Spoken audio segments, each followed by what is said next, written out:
Bonjour les amis, j'espère que vous allez bien et je vous souhaite un bon début de la semaine. Aujourd'hui, nous allons parler des modes subjonctifs avec ces 4 temps. Le mode subjonctif a 4 temps. Le savez-vous? Aujourd'hui, nous allons en parler. Le mode subjonctif, comme nous venions de le dire, a 4 temps. Mais vous, dans votre communication, je sais que vous vous bornez seulement à un seul temps. Qui nous sommes? Nous sommes l'école de grammaire et littérature, avec comme tâche d'apporter des éclaircissements sur votre façon de communiquer, sur votre communication, d'apporter de l'éclairage, de vous mettre toujours au courant et de faire à ce que votre langue, votre communication soit d'actuel. C'est le mode conditionnel et le mode subjonctif avec ces 4 temps. Nous allons en parler aujourd'hui. Comme vous le savez là, je sais que la conjugaison c'est un élément moteur de notre communication, de votre communication. Si vous ne maîtrisez pas les règles de la conjugaison, sachez que votre langue est biaisée. Aujourd'hui, nous allons parler du mode conditionnel. Mais je sais et je crois que, comme nous en avons parlé, nous allons aborder la question de la concordance des temps. Mais la concordance des temps ne peut pas être étudiée, ne peut pas être apprise sans que vous ayez la connaissance de la conjugaison conditionnelle, de la conjugaison indicative et de la conjugaison subjonctive. Quand vous connaissez, quand vous savez déjà comment conjuguer les verbes dans les modes conditionnels, les modes subjonctifs et les modes indicatifs, là, il faut aborder la question de la concordance des temps. Je sais que vous avez de la facilité. Vous avez de la facilité de bien pouvoir concorder. La communication demande beaucoup d'efforts. La communication demande beaucoup de stratégie. C'est un travail de titan. Il faut toujours apprendre chaque jour. Au jour le jour, il faut apprendre. L'être humain meurt que lorsqu'il arrête d'apprendre. Alors, pourquoi devez-vous arrêter d'apprendre? Pourquoi devez-vous arrêter de suivre l'école de grammaire et littérature? Une école qui s'est donnée comme tâche d'apporter des éclaircissements sur votre façon de communiquer, de vous mettre au courant d'actualité en langue. Nous n'allons pas parler ici dans l'école de grammaire, nous n'allons pas parler seulement des langues étrangères.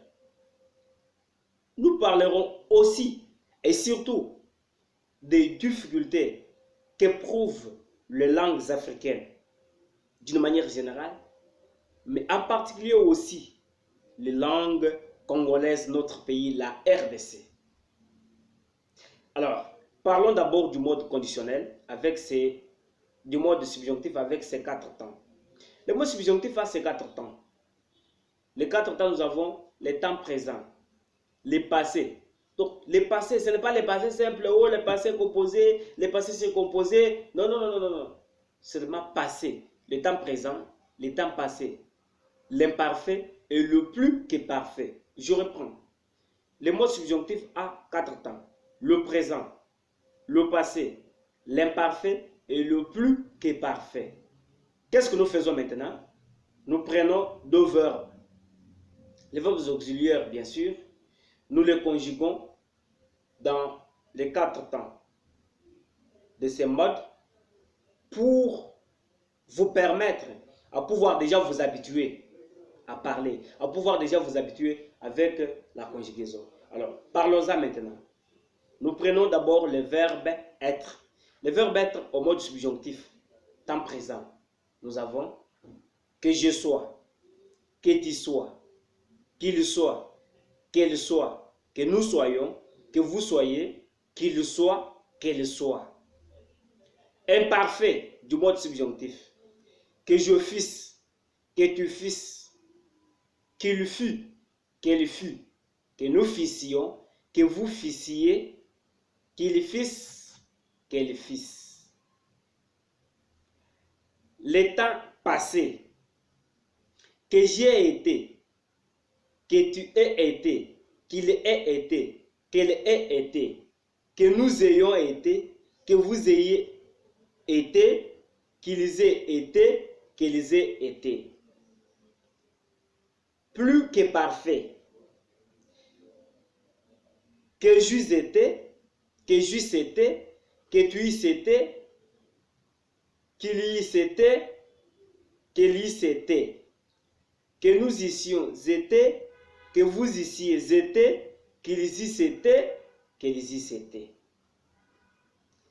Le verbe avoir, que temps présent, mode subjonctif, que j'ai, que tu aies, qu'il ait, qu'elle ait, que nous ayons, que vous ayez, qu'il ait, qu'elle ait. L'imparfait, que j'eusse, que tu eusses, qu'il eusse, qu'elle eusse, que nous eussions, que vous eussiez, qu'ils eussent, qu'elles eussent. Le passé, que j'ai eu, que tu aies eu, qu'il ait eu, qu'elle ait eu, que nous ayons eu, que vous ayez eu, qu'ils aient eu, qu'elles aient eu. Plus que parfait, que j'eusse eu, que tu eusses eu, qu'il eusse eu, qu'elle eusse eu, que nous eussions eu, que vous eussiez eu, qu'il eusse eu, qu'elle eusse eu. Alors que vous avez appris avec nous. Qu'est-ce qui vous reste?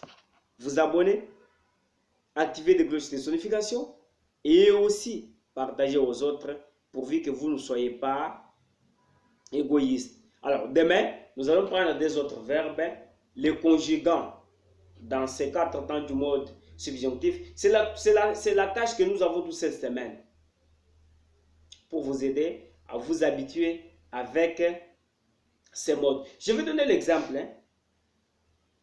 Je vais donner l'exemple d'une phrase dans laquelle le mode subjonctif est respecté. La concordance des temps est respectée. Je prends. Avant que je ne fusse agrégé de grammaire, j'étudiais. Avant que je ne fusse agrégé de grammaire, j'étudiais. J'ai exprimé le premier fait dans ou la proposition principale et dans les modes subjonctifs temps imparfait et la proposition subordonnée et dans les modes indicatifs temps imparfait. J'ai fait ce qu'on appelle la concordance de temps. La concordance de temps a beaucoup de règles, mais nous allons le voir. Nous allons voir toutes ces règles avec vous. Mais apprenez d'abord avec nous les modes subjonctifs jusqu'à la fin de cette semaine. Apprenez avec nous les modes indicatifs. Comme ça, nous aborderons avec vous la question de la concordance de temps. Est-ce que dans votre communication, vous avez une fois utilisé une telle phrase, vous avez une fois formulé ou construit une telle phrase, avant que je ne fusse agrégé de grammaire, j'étudiais. Avant que je n'eusse beaucoup d'argent, je souffrais. Vous sentez ça? Nous allons en parler avec vous. Alors, je vous souhaite un bon début de la semaine et une bonne humeur d'apprendre ici, dans l'école de grammaire et littérature. C'est une seule école qui peut bien vous mettre toujours au courant d'actualités en langue française, en langue africaine et en langue congolaise. Ciao, bonjour et je vous